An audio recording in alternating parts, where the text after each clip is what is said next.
Good morning students. Multi factor theory पर ये तीसरा वीडियो है और इसमें हम कुछ और बातें जो थॉर्नडाइक की हैं उस पे हम विचार विमर्श करेंगे और उस पर बात करेंगे। देखिए, थॉर्नडाइक के संबंध में ऐसा कहा जाता है कि is a genius, he was genius, but थोड़े अस्त व्यस्त व्यक्तित्व के मालिक थे। बहुत सारे काम थे, बहुत सारा काम उन्होंने किया, तो ये सारी चीज़ें उनके साथ थी। और उन्होंने, लेकिन कुछ बातें जो उन्होंने इस सिद्धांत के क्रम में कही वो ये कि बौद्धिक क्रियाओं को, इंटेलेक्चुअल फंक्शंस को या प्रोसेस को उन्होंने तीन प्रकार स्वीकार किया। ये आपको जानना चाहिए।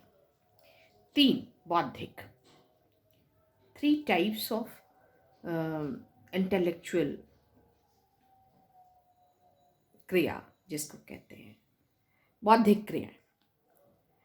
पहला सामाजिक बुद्धि, सामाजिक सोशल इंटेलिजेंस जिसको कहा जाता है। दूसरा कॉन्क्रीट इंटेलिजेंस, ये भी बहुत इंपॉर्टेंट है। और तीसरा एब्स्ट्रैक्ट इंटेलिजेंस।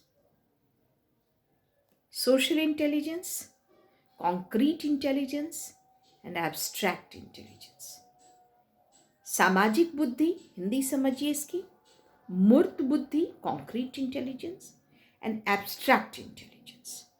ये उन्होंने तीन प्रकार की बौद्धिक क्रियाओं को स्वीकार किया और इसकी चर्चा की। ये बात याद रखने की है कि ये जो वर्गीकरण उन्होंने किया ये बुद्धि का नहीं था, बल्कि उसके कार्यों का था। फंक्शनल बेसिस पर किया। फंक्शनल बेसिस पर बुद्धि से ये तीन तरह के, एक तो सोशल इंटेलिजेंस कि समाज में कैसे अडेप्टेशन हो, समाज के साथ कैसा संबंध होना चाहिए, एंड जो कॉन्क्रीट इंटेलिजेंस है वो कैसे समस्याओं को समाधान किया जा सके। और तीसरा है एब्स्ट्रैक्ट इंटेलिजेंस, अमूर्त। इस पर उन्होंने क्रिया के आधार पर, थॉर्नडाइक का मानना था कि बड़ी संख्या में सरल बौद्धिक क्रियाओं से ही मेंटल ऑर्गेनाइजेशन, मनोगठन बनता है। उन्होंने जितनी संख्या में सरल मानसिक योग्यताओं की कल्पना की उतनी संख्या में उनके मापक नहीं बनाए। उन्होंने कल्पना की कि सरल जो मानसिक योग्यताएं हैं वो उनकी बहुत बड़ी संख्या है, लेकिन उसका बुद्धि मापक उतना ज्यादा उन्होंने नहीं बनाया। थॉर्नडाइक की ये बात भी जानने योग्य है कि उन्होंने जो बुद्धि मापक बनाए उनमें कुछ चीजों पर उन्होंने स्वयं को केंद्रित किया, जैसे कंप्लीशन। तो वाक्य पूर्णता, कंप्लीशन, उसको CAVD टेस्ट्स कहते हैं, CAVD टेस्ट्स।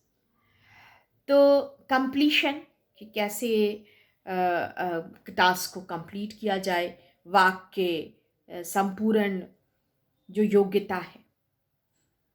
दूसरा अरिथमेटिक का जो क्वालिटी है, अरिथमेटिक गणितीय, गणित की समस्याओं के समाधान की योग्यता। गणित को दिखाते ने सभी साइंस का बेस माना। V से वोकैबुलरी कि आपकी भाषा योग्यता क्या है। बोलते तो हर आदमी है, मगर बोलने का तरीका क्या होना चाहिए। ये तो जो है कि जो this is not the good approach. आप फ्लॉलेस बोलिए, अकॉर्डिंग टू द ऑडियंस बोलिए। मैं अगर अभी फ्रेंच भाषा में आपसे बात करने लगूं तो क्या वो काम करेगा? I think no. According to the audience आपकी भाषा योग्यता होनी चाहिए। शब्दों का ऐसा सरल इस्तेमाल करना चाहिए। इन सभी चीज़ों को थॉर्नडाइक ने इंटेलिजेंस के श्रेणी में रखा और उस पे आधार CAVT टेस्ट्स भी उन्होंने बनाए। And the third is understanding, जिसके लिए D शब्द का अंडरस्टैंडिंग का उन्होंने रखा कि निर्देश को क्या कहा जा रहा है। बहुत सारे बच्चे जो लर्निंग डिसेबिलिटी के आते हैं, उन बच्चों के अंदर ये समस्या होती है कि वो क्वेश्चन को ही नहीं समझ पाते। तो understanding of the asked question भी होनी चाहिए। ये इंटेलिजेंस का परिचायक है और इसके बहुत सारे टेस्ट्स आपको दिए गए हैं। मैं जब भी स्टैटिस्टिक्स पढ़ाती हूँ, सबसे पहले प्रॉब्लम को समझने की जो बात है कि आप समझिए कि इसका बनाना क्या है। आपको एक क्वेश्चन दिया गया है, उस क्वेश्चन के साथ आपको करना क्या है। तो ये चीज़ें जो हैं वो बहुत इम्पोर्टेंट उन्होंने मानी। तो CAVD टेस्ट आप याद कर लीजिए। तो कंप्लीशन यानी टास्क को कंप्लीट करने की क्षमता। दूसरा, ये फंक्शन उन्होंने जो टेस्ट्स बनाए उनके लिए। दूसरा, अरिथमेटिक बनाने की, अरिथमेटिक सॉल्यूशन जो क्वालिटी आपकी है, जो क्षमता आपकी है, वो देखने के लिए। और तीसरा जो है वो vocabulary, how rich you are in vocabulary.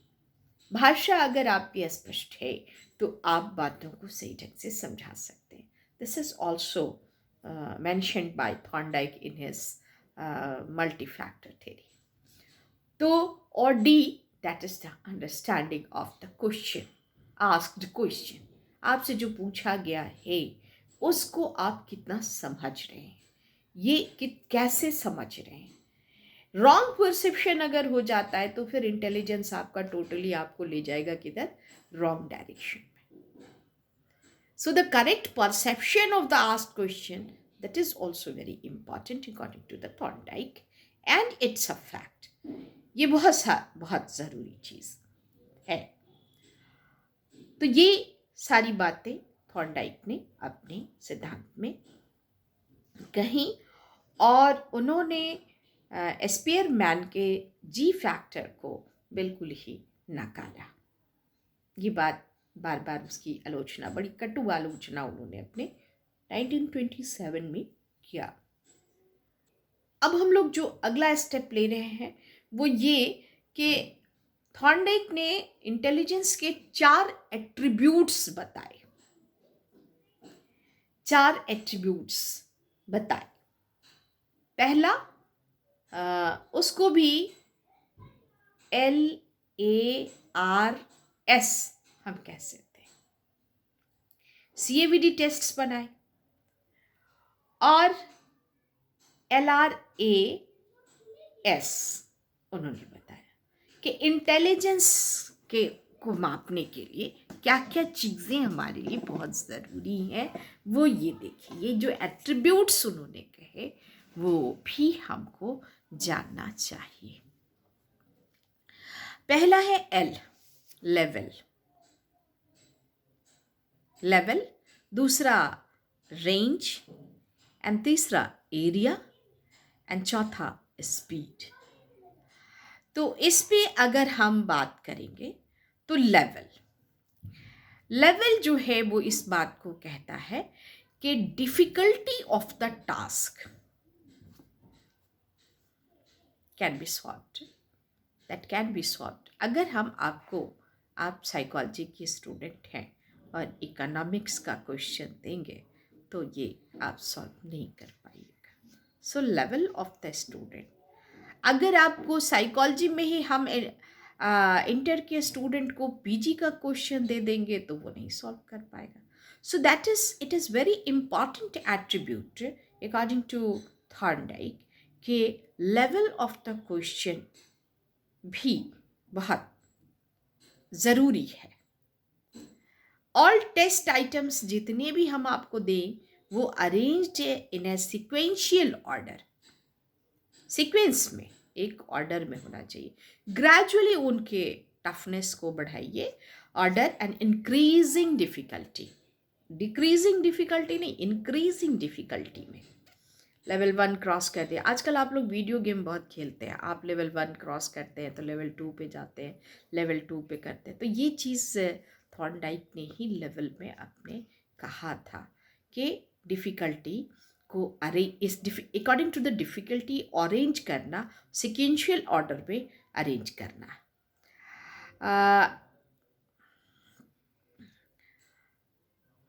एक सीढ़ी बनानी है जो नीचे से ऊपर की तरफ जाएगी। पहले पायदान पे हम फर्स्ट, सेकंड, थर्ड इस तरह से डिफ़िकल्टी को डिटर्मिनेट करते हैं। और ये डिफ़िकल्टी ऑर्डर या सिक्वेंशियल डिफ़िकल्टीज ऑर्डर या लैडर जिसको कहते हैं, सीढ़ी, इसको जो है यही हमारा लेवल ऑफ इंटेलिजेंस जो है वो बताता है। तो यहाँ पे दो है कि टास्क जो है वो आपकी डिफ़िकल्टी जो है वो बहुत ही सिक्वेंशियल ऑर्डर पे होनी चाहिए। एंड द सेकेंड जो उनका रेंज है LR, तो ये है कि number of task at any given degree जो of difficulty that we can solve, number of task. अब 1 घंटा टाइम दे रहे हैं और उसके बाद से रेंज जो है उसको बहुत आपको ये रखना पड़ेगा कि अकॉर्डिंग टू द रेंज जो है आपको बहुत फैला के नहीं रखना पड़ेगा। अब 400 क्वेश्चंस रीजनिंग के आपको दे दिए जाए तो नहीं, पॉसिबल नहीं।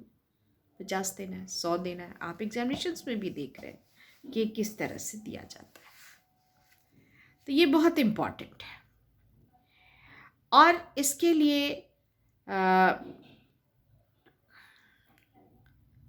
थियोरेटिकली एक इंडिविजुअल व्यक्तित्व का processing given level of intelligence should be able to do to solve the whole range.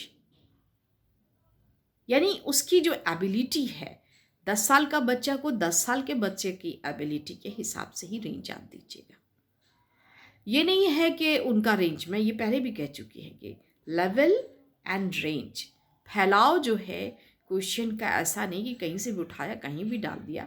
आप KBC भी देख रहे हैं, वहाँ भी बच्चों के क्वेश्चंस बच्चों के जैसे दिए जा रहे हैं। ये नहीं है कि उनको आप पूरा, वो पहले से डिटरमिन्ड होना चाहिए कि इसमें अगर कोई बच्चा हाई IQ का है, मेंटल एज उसका 120 से अबव है, तो इंटेलिजेंस क्वोशेंट अगर उसका बहुत 120 अबव है, तो एवरेज से ऊपर चला गया है, तो आप he will select what type of question, लेकिन उसको ग्रेजुअली असेंडिंग ऑर्डर में ही अपने सारे प्रॉब्लम सॉल्व करके आने पड़ेंगे। यहाँ पे वीडियो थोड़ा एक्सीड कर रहा है, इसलिए हम इस वीडियो को यहाँ पे बंद कर रहे हैं। Sorry student, and thank you for